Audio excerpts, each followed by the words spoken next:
গভীর রাতে মিতা চুপি চুপি গেল তার বাবার ক্ষেতের পাশে। সে তার তৈরি করা মরিচগুলো রাখলো ক্ষেতের আল ধরে। ডাইনি বুড়িকে তার খেতেই আসতে হবে।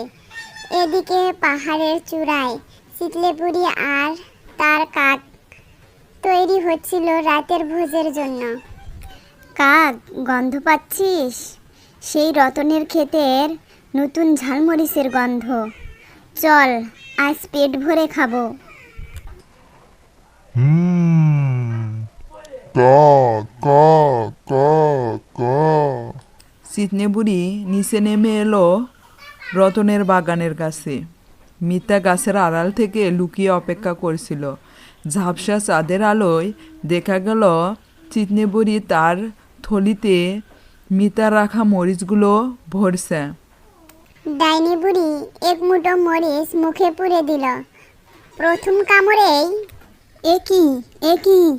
এ কিসের ঝাল?